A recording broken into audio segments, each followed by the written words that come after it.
Sky Media видео сангийн хүүхдэд зориулсан цэсний танин мэдхгүй болонгаас хүлээн авч үзээрэй. Далд давсны хэрэглээг бууруулна.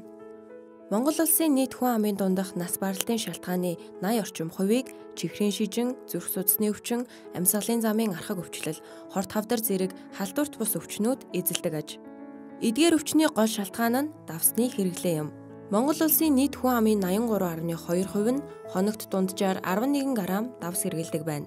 Энэ нь Дэлхийн эрүүл мэндийн байгууллагаас давсны зөвшөөрөгдөх дээд хэмжээ гэж баталсан 5 граммаас 2 дахин их гэсэн үг юм. Ихэнх хүн давсны хэрэглээг бууруулах нь эрүүл мэндэд тусдайг мэддэг, мөн хоол хүнсэндх хэрэглээгээ багасгасан ч таны худалдан авч буй хүнсний бүтээгдэхүүнүүдэд давсны агуулмж их байдаг учраас нийт хүн амын дунд давсны хэрэглээ өндөр байгаа ажээ. Хүн хоногт авч буй илүүдэл давсны 77%-ийг үйлдвэрийн аргаар боловсруулсан хүнсний бүтээгдэхүүнүүдээс авдаг аж.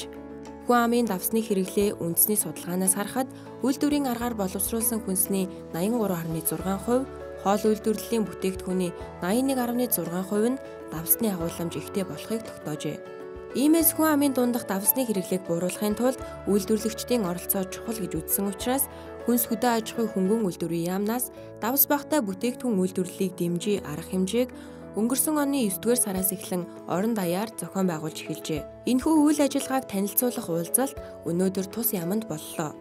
Уулзалтанд Монголын хүнсчдийн холбоо, нийслэл хотод хүнс болон хоол үйлдвэрлэлийн чиглэлээр үйл ажиллагаа эрхэлдэг аж ахуйн нэгжүүдийн төлөөллөөс бүрдэх 150 гаруй хүн оролцож байгаа юм. Энэ ажлын хүрээнд үйлдвэрлэлийн бүтээгдэхүүний шошгоны шинэ стандартыг баталсан бөгөөд энэ дагуу үйлдвэрлэгчид бүтээгдэхүүний шошгон дээр давсны агуулмжийг зайлшгүй тусгах шаардлагатай.